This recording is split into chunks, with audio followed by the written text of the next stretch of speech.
So at the time of filming this video, I'm 26 years old, and I can honestly say I have everything I want in life. Last month, just one of my businesses did over 150K in revenue. I've got a lean team of 6 people that are so loyal, they flew out to Marrakesh for a week to work together with me. And I moved all my businesses to Dubai so I could double my income by not paying 50% in tax. And I have amazing relationships with people around me that is worth far more than any figure in any bank account. If I was in my early 20s, feeling lost, comparing myself to others on social media, or chasing a goal I hadn't quite fulfilled or that wasn't fulfilling to me, this is the advice I would give myself. But first, as usual, I'm gonna get some miles in with the team. I'm in this bitch.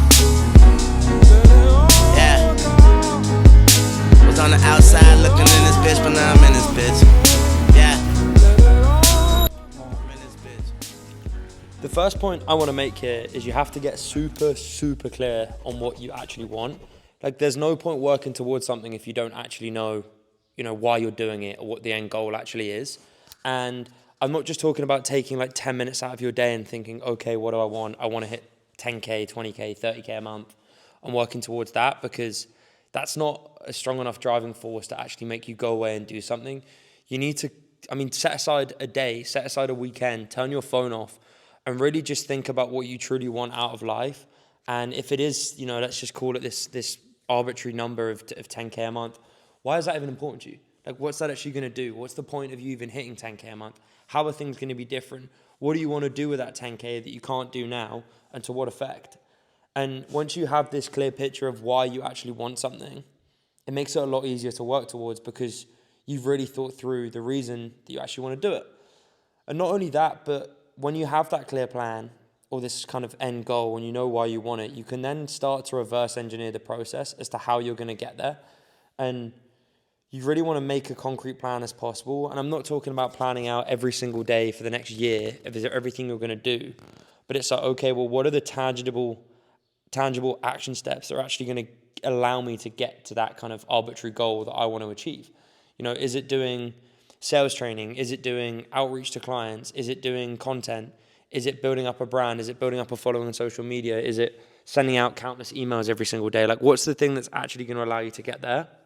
And what do you need to do? Because just because you have this clear idea of what you actually want, you're never going to get it unless you put in the work. No matter what anyone says, the work has to be the driving force that's actually going to allow you to get there. But you can never get to an end goal unless you know what that end goal is and have a clear action plan to actually get there. Okay, so as you can see, the team are cracking on. I'm running behind, so I also need to crack on now. I'm out this bitch.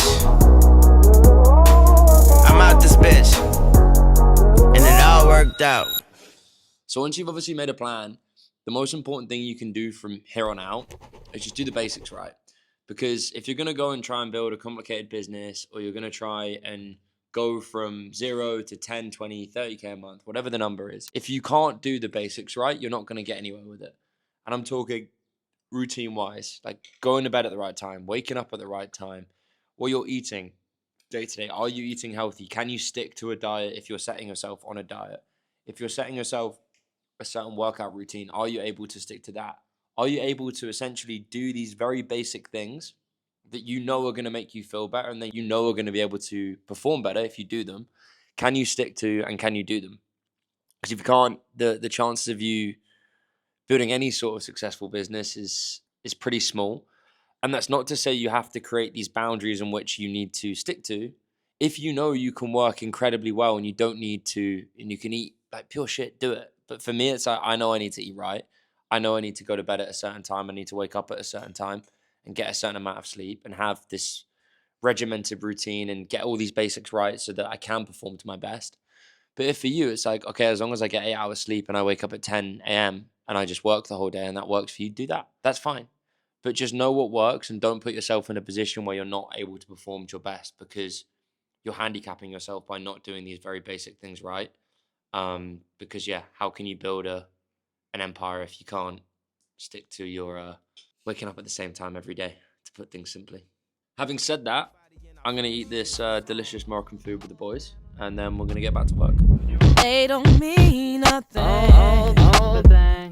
They don't mean nothing. All right, so the next thing I see a lot of people do in the online space is they compare themselves too much, and they try to compete and kind of analyze where they're currently at versus where someone else they're seeing online that might be a similar age or come from a similar background to them.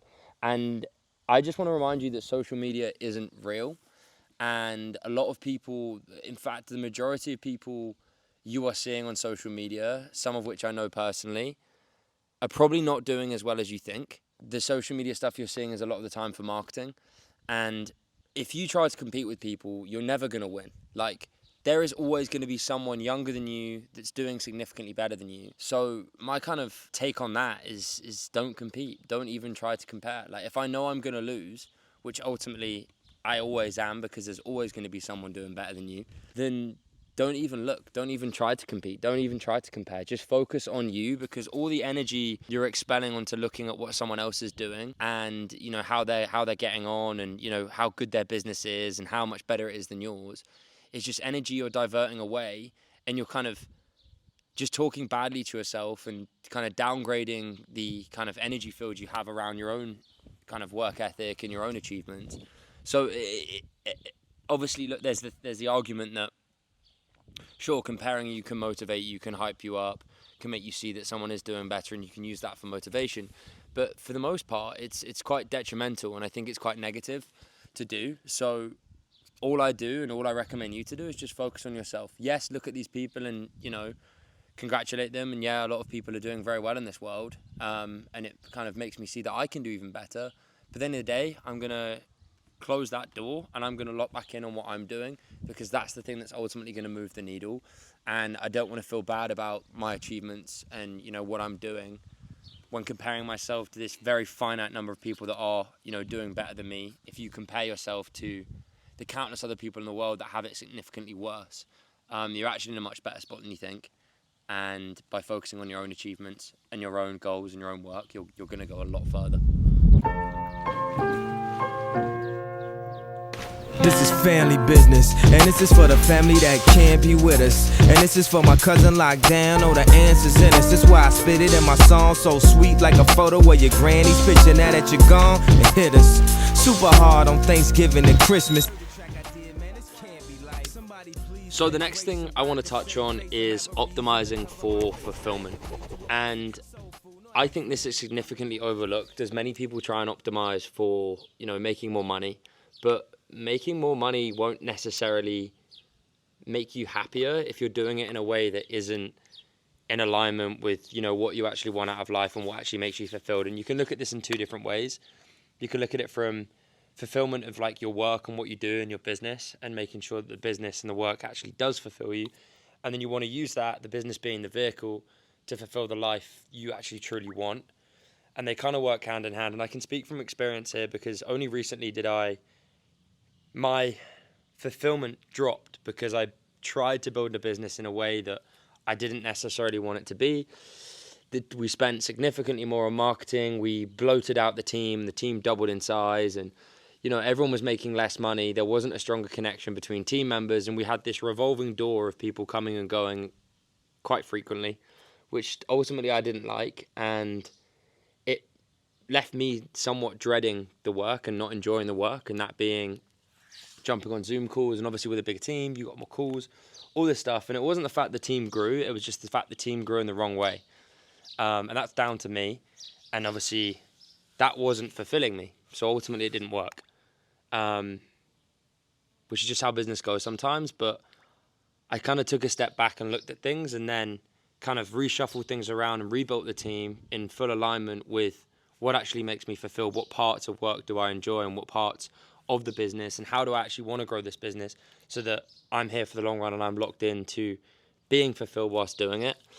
And I'm ultimately much happier for it. And I really think fulfillment and making sure you're building something sustainable that doesn't necessarily burn you out, because really the only way you're going to get burnt out is if you build something you don't really give a shit about and you're only doing it for the money. Whereas I think the money will come as long as you're fulfilled and happy with what you're doing, and there's a clear plan with how to get there. Then there's no reason why you can't continue on, and you can't make significantly more money with what you're doing than if you were just doing it for the sake of making money. Last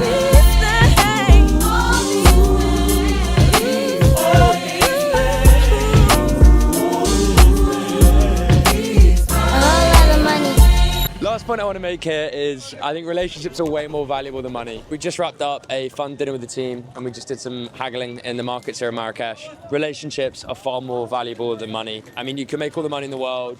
You could have a team of yes men or people that just, bend to every need. But ultimately you want people that, you can grow with, that support you through, thick and thin. And that could be from a business perspective, but also through a personal perspective. I think, I value my relationship with my girlfriend more than anything in the entire world. And you couldn't put a monetary figure on that.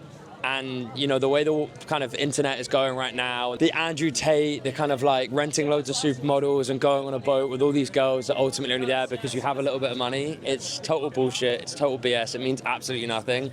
I'd rather be here with, 6 guys that I love working with every single day in Marrakesh and just chat nonsense with them for hours on end whilst obviously working hard at the same time. And I'd much rather go to dinner with my girlfriend Lucy than, go on a boat with some Russian supermodels. Yeah, I mean, you get the idea. But yeah, whatever you do, no matter where you're at in your journey, don't neglect relationships. That's with your friends, your family, people that really care about you. Just make sure you put that above everything else. All right, let's get out of there. And I'll go on pretending I don't even know you, if that's the only way. All right, so we've taken you to the rooftop. It's a little bit windy, but you have a nice sunset for this final point. And the final point is to focus on just getting better every single day. Something I have been notoriously bad for throughout, my years in business is I always get caught up in too long-term thinking I'm so far away from the goal I'm trying to achieve. And obviously, if you're anything like me and if you're trying to achieve anything in life substantial, your goals are probably going to be pretty big. They're probably not going to be anything small, and they're probably going to take quite a long time to achieve. So it's just making sure that you're not getting caught up in feeling bad or feeling down or unsatisfied that you haven't hit that goal in, today, right? It's going to take time. Anything worth having takes time. And the one thing I really try and focus on now is just bettering myself every single day. Am I doing something today, yesterday, tomorrow that is moving myself towards that end goal, that end vision of what I kind of planned out for myself? And am I working with alignment with who I truly want to be? And, obviously sometimes it's well, you want to focus on getting better every single day, but it doesn't necessarily have to come in monetary gain or business gain or anything like that. It can simply be that you tried and you put all your effort into something. And the way and the analogy I use quite frequently on this is the stock market, right? You look at the S&P 500 on average returns 10%. Not every single day does that thing go up. There are days that it goes slightly down and then it goes back up, and there's days where it goes further down. Think of yourself like the S&P 500, right? As long as over an average time frame of a year, most days you're getting better than the days you aren't, you're going to be great. You're going to be growing. You're going to be thriving. And the days that you're doing bad, it's not necessarily that you go out and have a bender or you decide to scroll Instagram all day. It could be that you're sick. It could be that you can't work on business, or there's other things that come up. But it's just focusing on the days you can, focus on getting better every single day, and just be proud of the work you put in more than the achievement of this significant outcome. Because trust me, when you look back at anything you work towards and you finally achieve, the achievement itself isn't that you'll remember. It be all the work and effort you put in and the journey you take to get there. So yeah, this is my final point I would give to my young 20-year-old self. And I hope you found this video valuable. And if you did, I'd love it if you subscribed. And I'll see you in the next one.